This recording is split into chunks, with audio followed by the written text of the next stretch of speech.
In today's video, I'm going to quickly show you how to update your iPad software on your MacBook or using your MacBook.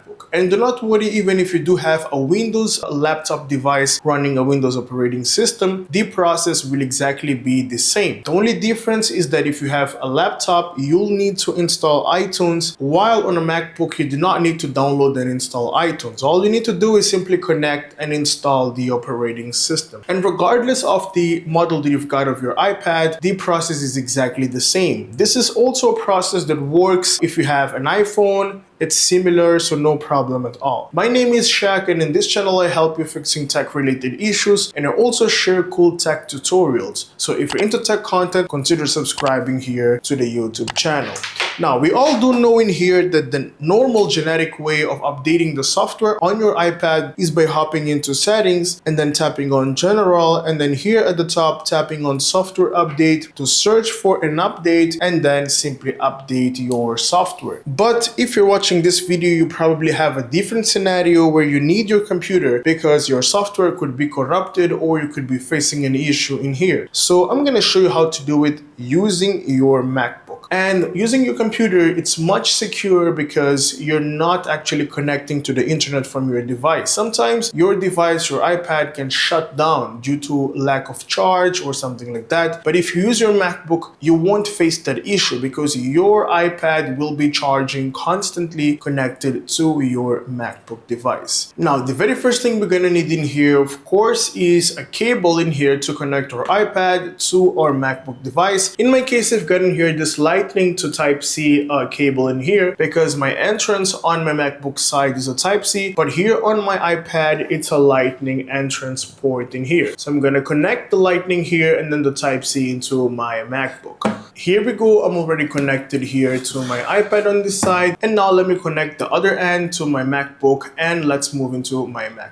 Here we are on my MacBook, I'm already connected, and as soon as you connect, you'll probably see a pop-up on your iPad which will say trust this device. So you need to accept and trust the device as soon as possible so you do not have or you do not face connectivity issues throughout the update process. Here we go, if you are on a laptop device, the next thing you want to do is open iTunes. But since I'm on a MacBook, iTunes has been discontinued, and all I need to do is simply open up Finder right here and then Feeder left corner. So you'll be able to see iPad here at the left of the tab real quick. So you want to tap once to access all the information regarding your iPad to know which model you have, your battery level, and which updates you actually have in here. So it's syncing, it's backing up a bit of data in here, but you can tap on skip backup if you don't want to waste a lot of time. Now, if you are on a laptop, on a Windows laptop, of course you need to hop into your internet browser, which in my case in here is my Google Chrome. And next up, you want to head straight into google.com. Here I am on Google already, and search for iTunes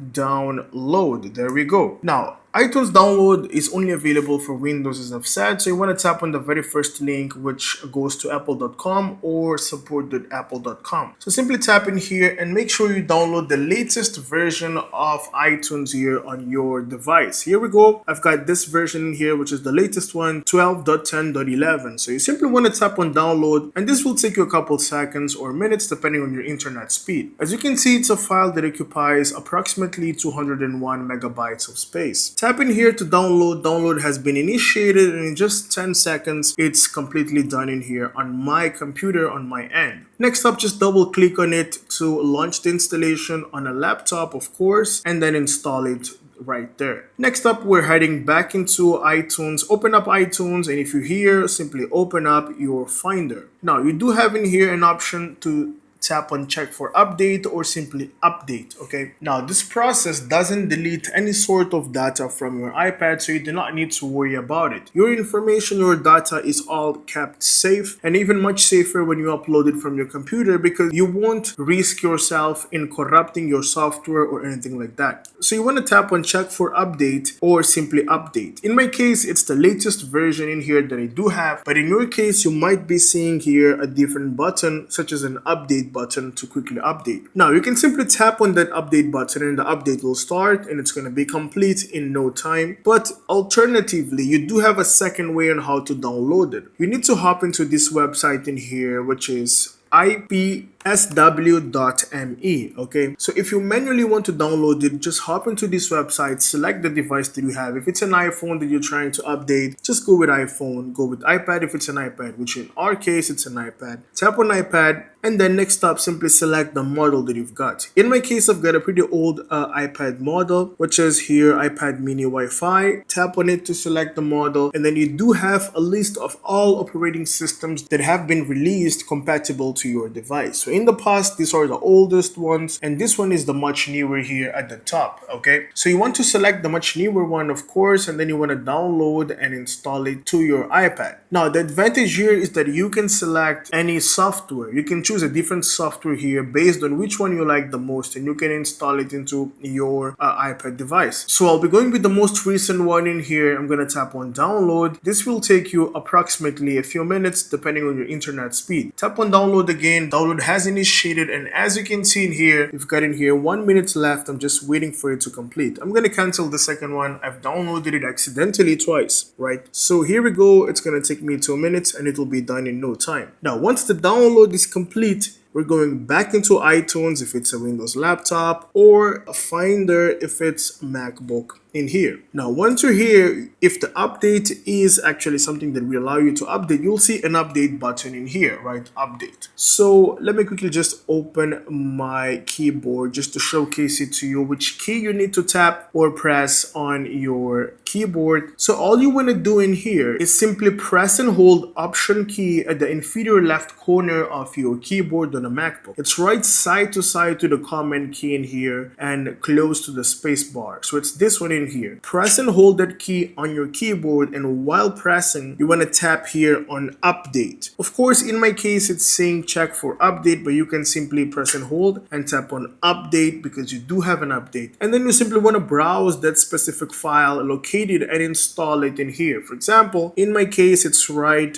here. iPad2.ipsw. As you can see, this is the file in here. So all you want to do is simply select that file and then install it in here.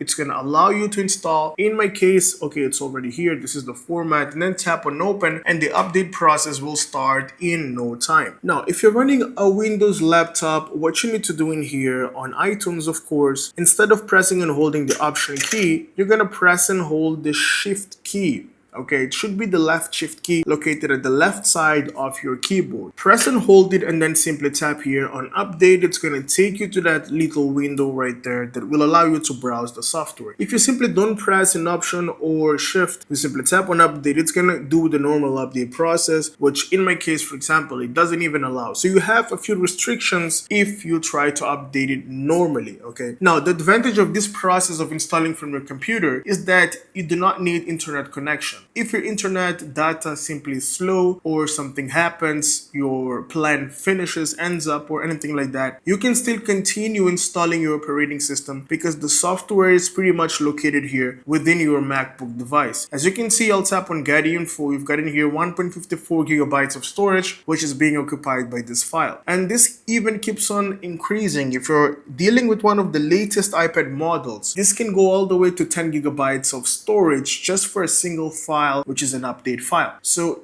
downloading 10 gigabytes of space directly while you are connected to the internet, updating your iPad can sometimes fail or corrupt your iPad because it takes a lot of time and your computer or your iPad will be rendering for a long period of time. So this is how you install a brand new operating system on your iPad using your laptop or your MacBook, in other words. Thank you so much for making it till the end of the video, and if you find my content useful, consider subscribing, like the video, and let me know down in the comment section below if you do have any questions so we can discuss further. I'll see you in the next one. Have a great day.